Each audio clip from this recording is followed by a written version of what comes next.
সুপ্রিয় শিক্ষার্থীরা, আমাদের এই নিয়ে অনেকেরই অর্ধবার্ষিক পরীক্ষা বা প্রি টেস্ট পরীক্ষা গেল। তো আমাদের অনেকের একটা প্রবলেম হলো যে গিয়ে ম্যাথ পরীক্ষা ভালো হয়নি। তো যাদের ভালো হয়নি, আমাদের তো নেক্সট যে বার্ষিক পরীক্ষা বা টেস্ট পরীক্ষার জন্য তো এখন থেকে প্রিপারেশন নিতে হবে, কারণ যারা দশম শ্রেণীর শিক্ষার্থী আছে তোমাদের তো কয়েকদিন পর এসএসসি পরীক্ষা। এখন থেকে যদি আমরা প্রিপারেশন নেওয়া শুরু না করি, তাহলে আমাদের পরবর্তীতে দেখা যায় বেশি একটা টাইম পাবো না, খুব তাড়াতাড়ি টাইম চলে যাবে। তো আমরা এখন আজকে দেখবো যে কীভাবে যদি আমরা পড়ি, গণিতটা পড়ি, তাইলে আমরা নেক্সট যে আমাদের বার্ষিক কিংবা টেস্ট পরীক্ষায় ম্যাথে ভালো করতে পারবো। তো আমরা শুরু করি যে কীভাবে দেখা যায়। ফার্স্টে আমরা যে কাজটা করবো, আমরা এখন থেকে ম্যাথটাকে ডেইলি রাখবো আমাদের পড়ার রুটিন।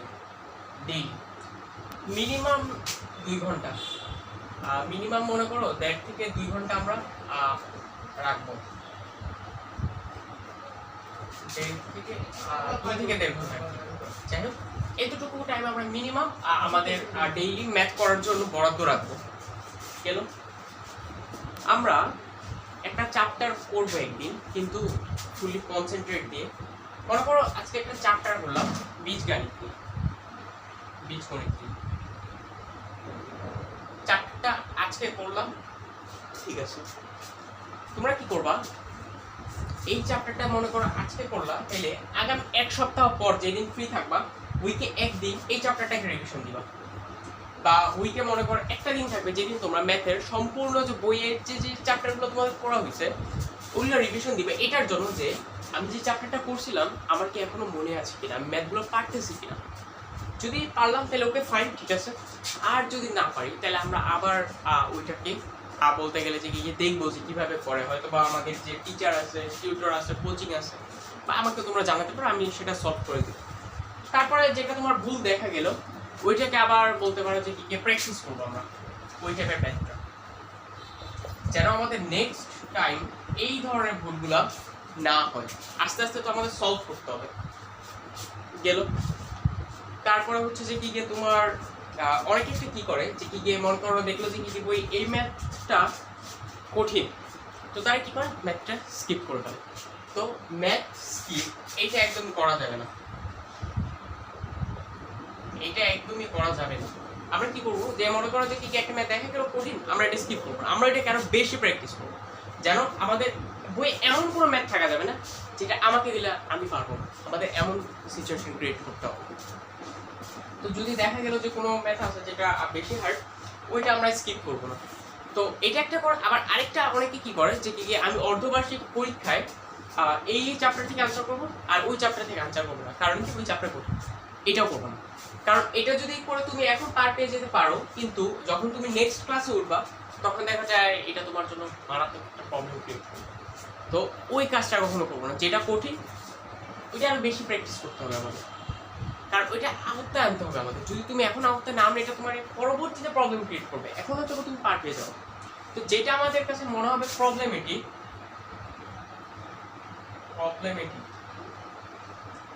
ওইটাকে আমরা বেশি প্র্যাকটিস করব। ওকে, গেল। তো এগুলোর মাধ্যমে আমরা সিকিউ এসকিউ করতে পারি। এখন আমরা দেখি এমসিকিউর জন্য কি করব।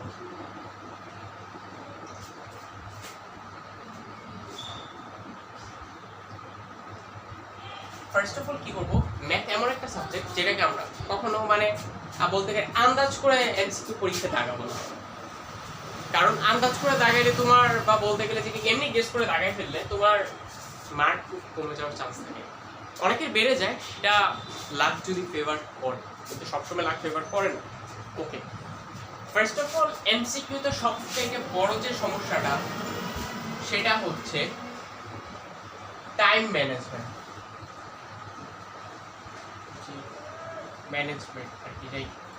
টাইম ম্যানেজমেন্ট এটা হচ্ছে সবচাইতে বড় প্রবলেম বা মেজর প্রবলেম বলতে পারো।